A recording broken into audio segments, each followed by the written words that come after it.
में VIP supremo Mukesh Sahni के पिता जीतन सहनी हत्याकांड में पुलिस की तहकीकात जारी है। पुलिस की इस तहकीकात में लगातार खुलासे हो रहे हैं। इस बीच पुलिस ने एक और खुलासा किया है। पुलिस ने बताया कि जीतन सहनी की हत्या में 4 से 5 लोग शामिल थे। पुलिस ने 4 लोगों को गिरफ्तार कर लिया है, लेकिन हत्या में इस्तेमाल किए गए हथियार बरामद नहीं हुए हैं और न ही 3 ग्लास का ही राज यहां पर खुलासा है।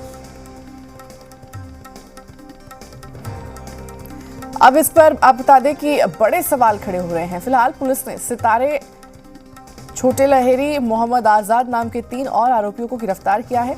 इनसे पहले पुलिस ने मुख्य अभियुक्त काजिम अंसारी को गिरफ्तार किया था।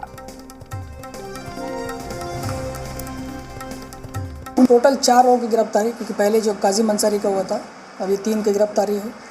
तो घटनाक्रम में जो पहले हमने बताया था, इसका सारा जो स्टेटमेंट बता दिया गया। पहले काजिम अंसारी द्वारा जो बताया गया, स्वीकारोक्ति बयान जो गया था। मोहम्मद सितारे का जो मोटरसाइकिल इन्होंने रखा था, उसके एवज में 20,000 रुपये पैसा लिए थे।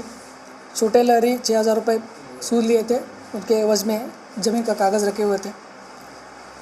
और जो सीजर लिस्ट जो बनाया गया, उसी के अनुसार जो संदूक है, उससे 23 कागजात मिले हैं। उससे ज़मीन का दस्तावेज मिला है, शेष बाकी ब्याज का है। और 38 प्लास्टिक काली पोच मिला हुआ है।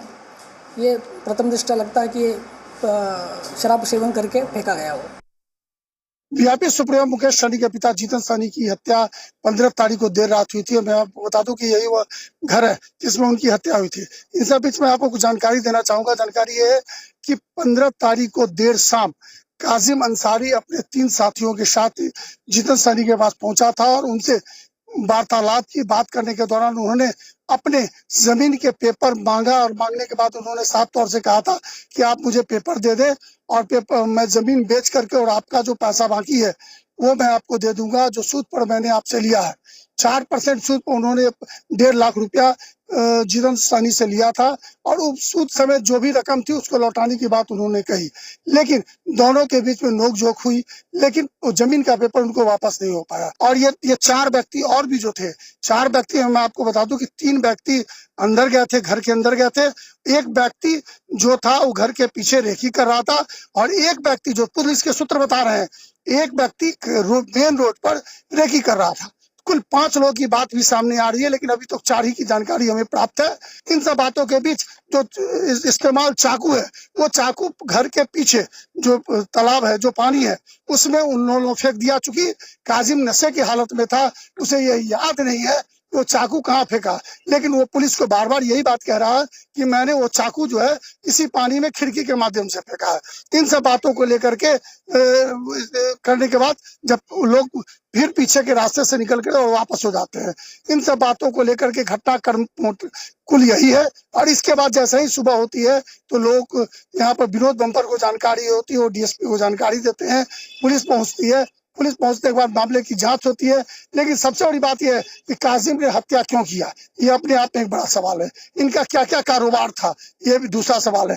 जैसा काजिम की पत्नी ने आरोप लगाया कि इनका देसी शराब का कारोबार था, सूद का कारोबार था, ये भी पुलिस के लिए जांच की विषय है। इन सब बातों के बीच में पुलिस पर भी बड़ा सवाल उठता है, क्योंकि जो रिपोर्ट, जो अभी तक जो जानकारी आई है, जो पोस्टमार्टम रिपोर्ट हुआ आया है, उसमें कहीं भी शराब का जिक्र जीतन मांझी के श्रेणी में नहीं मिला है। क्या अगर जीतन मांझी होश में होते तो उस तरह से हत्या हो पाती? यह भी अपने आप में एक बड़ा सवाल है।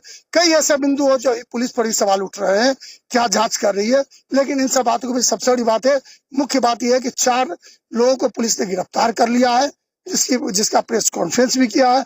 साथ ही साथ मैं आपको बता दूं कि अब मामले की जो जांच है वो एक अलग दिशा में जा चुकी है, लेकिन पुलिस कहीं ना कहीं भटक गई है, ये तय है। मुकेश कुमार, जी मीडिया। झारखंड की राजधानी रांची से कल ऐसी तस्वीरें सामने आई जो शायद आपने पहले कभी नहीं देखी होगी।